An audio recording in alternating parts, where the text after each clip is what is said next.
I'm Janet Booth, a professional astrologer from West Hartford, Connecticut, and welcome to my program on astrology called Looking Up.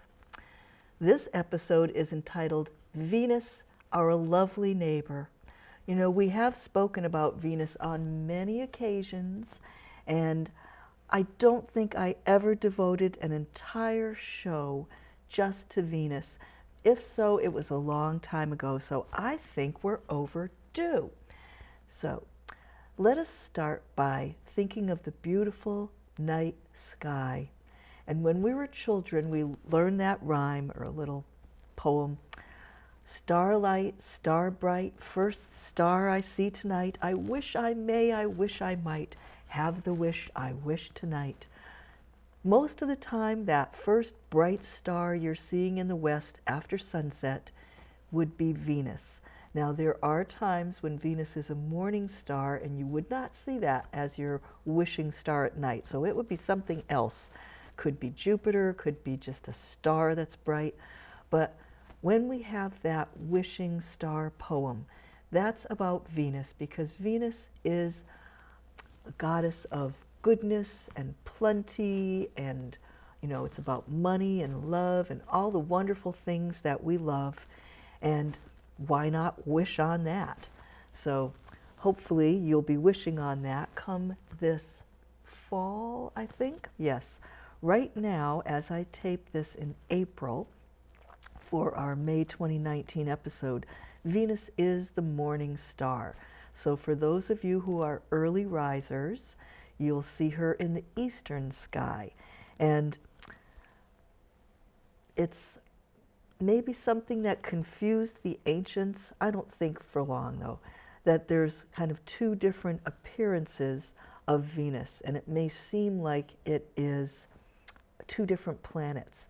And it actually has been given different names for its morning star versus evening star.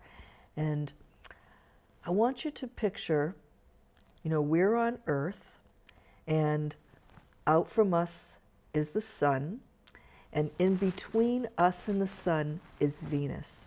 So Venus will come between us and the sun and go around and get to the far side of the sun and come around like that, okay? So what we're really seeing is we see Venus get ahead of the sun in the zodiac, disappear, get behind the sun in the zodiac, disappear, and this is the cycle that it goes in. And when it is coming between us and the sun, it's in the backward mode, what we call retrograde, which we know is an optical illusion because Earth is in motion and Venus is in motion, and two objects in motion can have some kind of funny interactions like that. And when it's retrograde and the sun appears to be moving forward through the zodiac, boy, they pass each other quite quickly. But when Venus gets to the far side of the sun, it's kind of like traveling with the sun for a long time. And that's where it'll seem like it's in that invisible mode for much longer when Venus is direct than when it's retrograde. So the timing of this is, let's see, I have to go to my notes. We call it the inferior or interior conjunction coming together when Venus passes between Earth and the sun. And that is usually where we start the cycle. And it's only a few days of invisibility before it's going to pop up in the morning sky. And it just comes up for only a few minutes the first few days that it comes up. And then, as that distance between the sun and Venus increases, it is up for a longer and longer time, and then it seems like it's higher and higher in the morning sky, and it reaches its maximum height, which we call elongation, which is just under 48 degrees of distance from the sun. And it stays there for a long time before eventually it starts not being quite as high in the morning, not quite as high, and then it's getting ready to disappear into the sun's light for 50 days. So it spends about 263 days of visibility as that morning star. then running with the sun for about 50 days where we can't see it. Then it starts getting enough ahead of the sun that we can see it again, and it spends 263 days as the evening star. And then same kind of thing. It's not that high in the evening sky when it first starts being the evening star. It works its way up over weeks. Then it gets to that maximum elongation again, about that 48 degrees. Hangs out there for a long time. Eventually, not as high in the evening, less high, till actually, when it starts going retrograde, it falls pretty quickly. And I mean, measuring from day to day, how high it is in the evening sky is dramatically less day after day, and then poof, gone. So it was considered on a symbolic level to be going into the underworld when it disappeared from the night sky. And this idea becomes important when we look at the names that go with Venus. So we call Venus, obviously. The Greeks had the goddess of love and beauty was Aphrodite, but the name for the morning star and evening star, let's see. Morning star is thought to be the light bringer because it's the brightest thing in the sky except for the sun and the moon. Now, one reason is because it's so close to Earth. It is our closest neighbor. Also, it's very gassy. It actually doesn't have much of an atmosphere because it doesn't have much gravity. And it reflects the sun's light very much because of having that gassy atmosphere. And because it's so close, that's two reasons why it would seem to us to be the brightest thing. So it almost rivals the sun or the moon for who's the fairest of them all, right?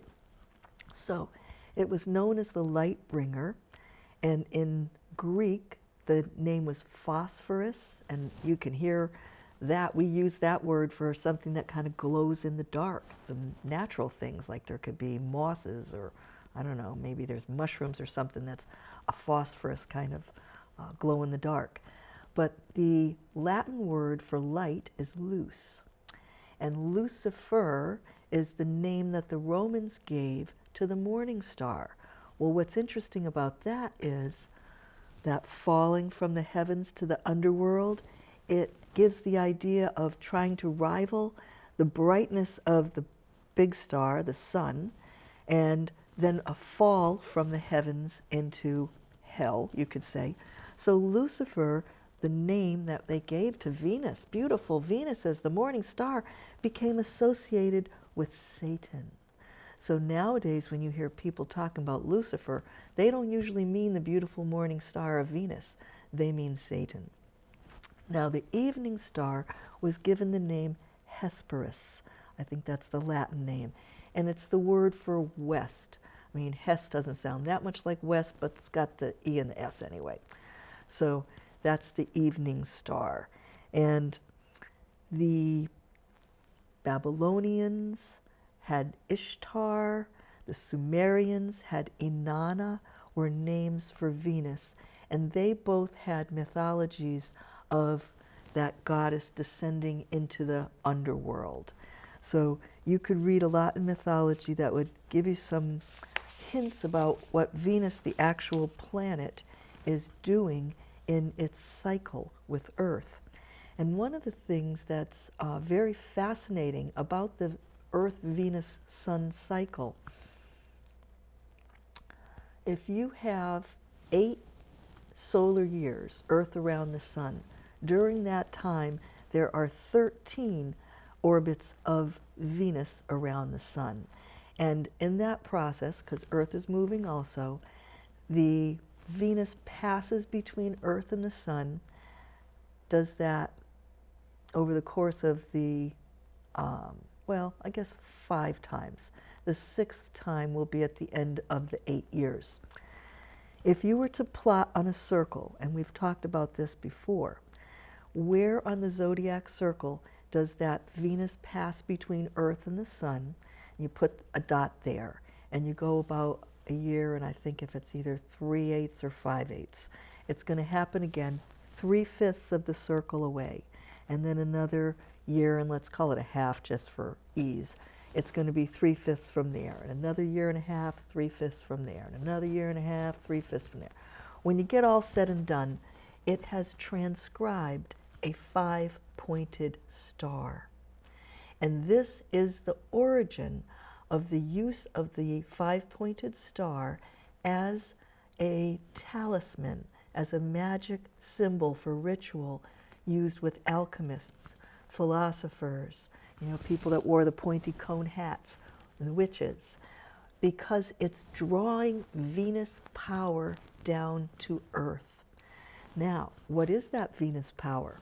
Well, it has to do with, as I mentioned as we open the show, things that we're really attracted to. It is the planet of attraction. So it's related to 2 signs, and from those 2 signs we get a lot of the different associations Venus has. So Venus is said to rule or be strongly connected to the sign of Taurus in the spring and the sign of Libra in the fall. And Libra, the symbol for it kind of looks like an equal sign that got pregnant, has a bump on the top bar, which kind of depicts also sunset. So we get the feeling of Venus ruling Libra being more related to the evening star, and Venus being related to Taurus is more related to the morning star. Now, Taurus is an earth sign, and when Venus rules Taurus, and when Taurus is the sun sign time of year in late April and into May, it's when the whole earth is blossoming in that beautiful, creative, kind of sexy magistry of all the flowers are blooming and they got their pollens going, and a lot of people have their allergies going because of the pollens, but it's fertility and it's life-giving. When we have Venus in the autumn with Libra, it's more about connecting to people. That's the sign of marriage and partnership. So in the associations of Venus for Taurus, you'll find that's where it's more associated with money. And that's everything related to money, cash and assets, and the mint where they make money, and all of your possessions has to do with ornamentation, that beauty side, like you're flowering up yourself. And all objects of art in every form, beauty in every way, beauticians and makeup. Of course, the money and the beauty comes together with purses. And you know how women love to have their big purses. It's kind of like a status symbol. And Venus is related to gems and jewelry and luxury and perfumes and making all of our senses come alive, because Taurus is about sensuality and enjoying the riches of the earth. Probably rules also mines, I'm not sure, because Pluto is the god of the underworld and mines are digging up riches, so that might be Plutonian. We also find that Venus in the Taurus mode rules gifts and income. And when your income or your money makes money for you, and that's interest. Wonderful. Who doesn't love all of that great stuff? On the Libra side of the scale, it is related to justice, fairness, balance, harmony, marriage, partnership, even business partnerships, contracts and agreements, teamwork. So it's 2 or more than 2 people teaming up. In either of these guises, we could also say that Venus is sort of a woman-related planet, like we talk about women are from Venus and men are from Mars. And then there are bodily associations that go with Venus. And this had a little bit of surprising things, but I looked to see if there was agreement about which of the 7 chakras go with which of the 7 planets. And there was kind of a lot of different theories, or different people had their associations, but many of them had Venus with the heart chakra. And once in a while you'd find Venus with the throat chakra.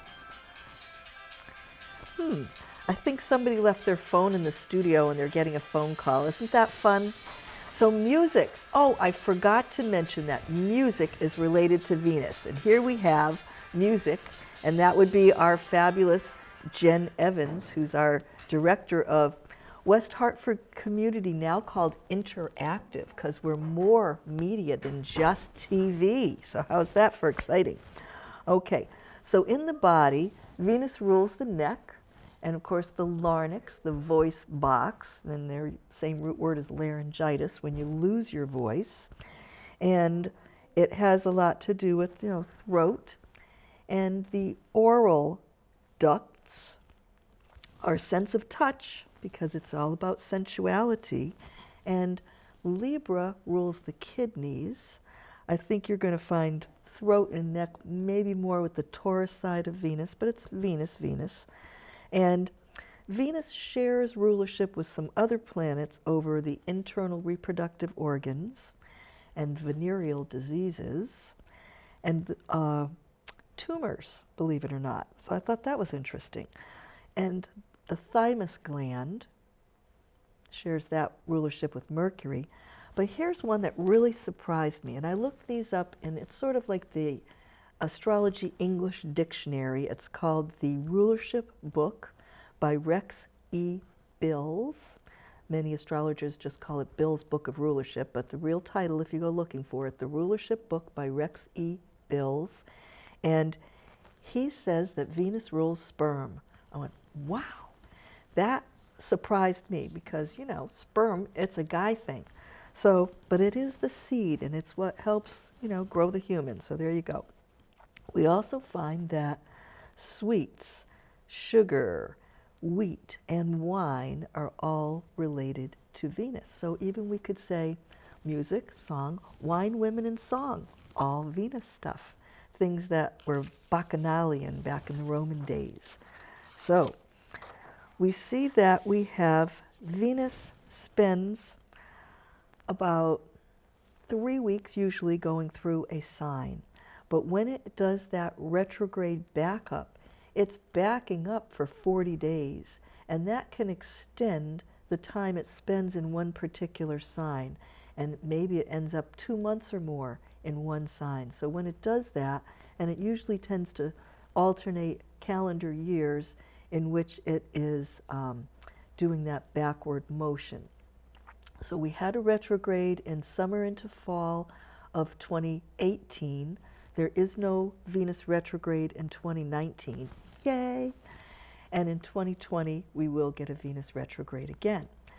So what will happen is it's spring now, it's the morning star, and it starts to become lower and lower in that morning sky, and then it's going to get to the far side of the sun and have what we call the superior, the outer conjunction coming together with the sun, and they both will run at about the same pace. So Venus will seem to be invisible or too close to the sun and in the sun's bright beams for all of the summer.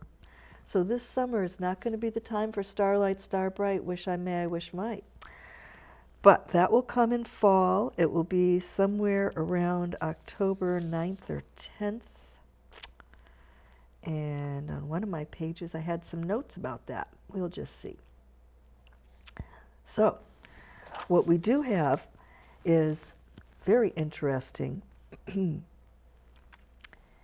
August, we have Mercury, Venus, Mars, and the Sun all in the same sign at the same time. Those are all what we are called the inner planets, or even though Mars is outside of the Earth's orbit, it's still close to Earth. Then there's a big gap before we get to Jupiter and the big planets and the far out planets and all that. So the more personal planets, Mercury, Venus, Mars, and the Sun, we call it the Sun, is a planet, but it's really our star. So they're all going to be together, not exactly at the same degree, but they're all in the same sign, which is kind of rare, at the full moon, August 15th. That's really big. And then at the August new moon, they're all in the same sign. they're going to be in Virgo by then, and that's the 30th of August. So Leo, ruled by the sun, fun sign, also kind of romantic, generous. I think we're going to see that we're having a great time in August, the beginning part into the middle part.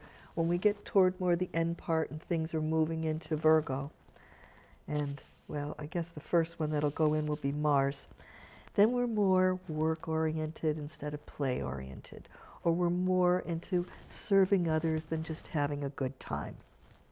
So it varies that way. Let's see. Okay, this year Venus will be in Taurus from May 15th to June 8th, and it will be in Libra from September 14th to October 8th. So those are some of the key points for Venus this year.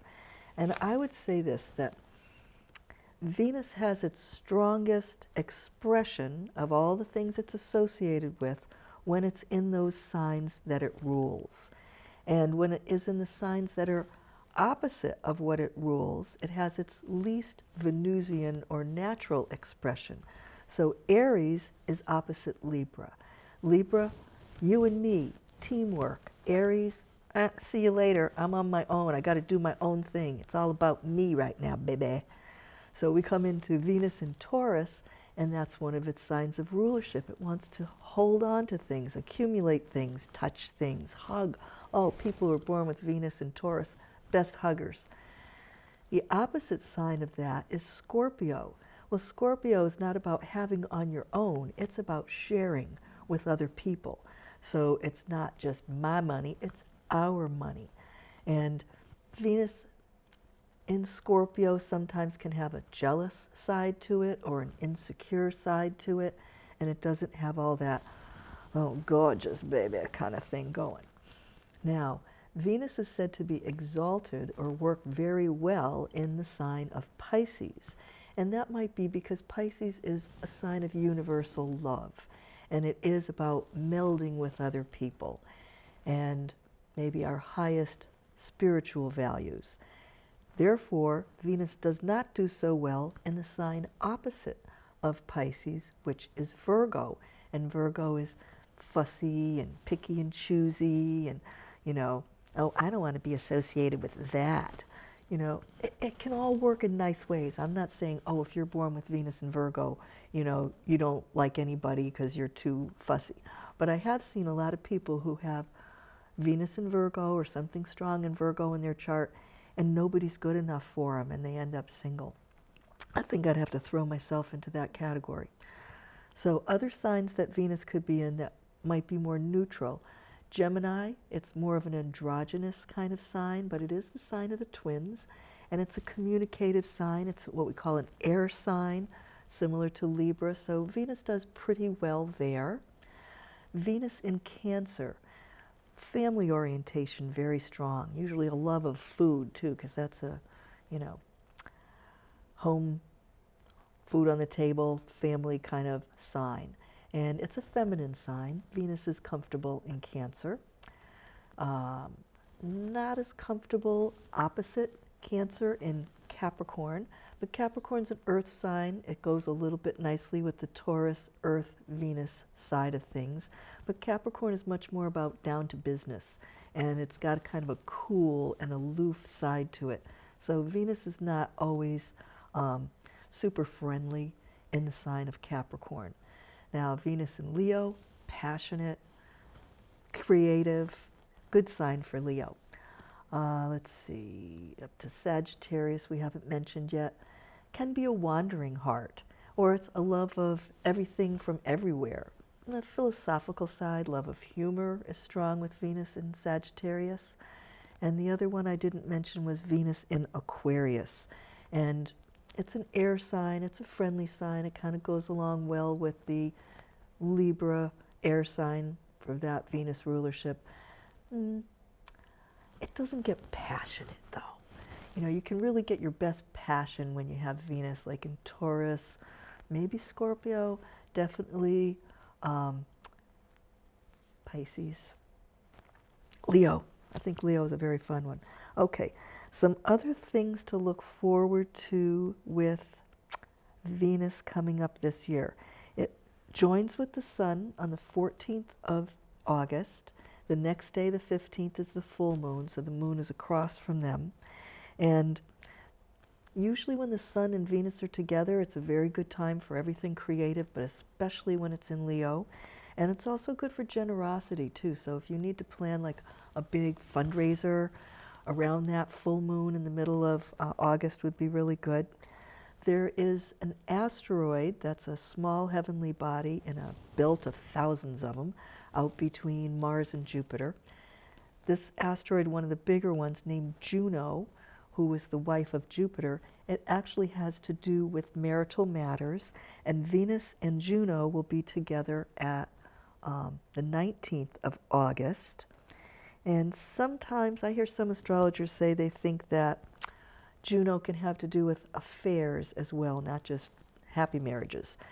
The degree where they join up is 28 of Leo. That happens to be the rising degree or personal expression degree for President Trump. So who knows, maybe there'll be something important about his marriage or infidelity that comes out around that August 19th Juno Venus conjunction. Now Mars is about action and Venus is attraction, so you put Venus and Mars together and it's a hot combination. It's men and women and it's putting your attraction into action, and Venus and Mars will be together on the 24th of August. Although it's in Virgo, it's a little more reserved and not quite as, dramatically passionate about affections and things like that. So I think I also want to make sure I mention that the whole Mayan calendar is very much based on the Venus cycles. And if you want to read about that, a fascinating book is by Bruce Schofield, and it's called Signs of Time, an Introduction to Mesoamerican Astrology. Other books I think you might like to read, fascinating look at the five-pointed journey of Venus in this Ariel Gutman's Venus Star Rising, and she'll try to tell you have a different Venus sign than you think you do, or it's a different Venus ruler for you. And then you might want to read a lot about relationships, and Carolyn Mace, maybe you say it, Sacred Contracts, another wonderful book. So I encourage you to find out your Venus sign, get to know our lovely neighbor, love your neighbor, and we'll come back again soon and talk about something else interesting on Looking Up.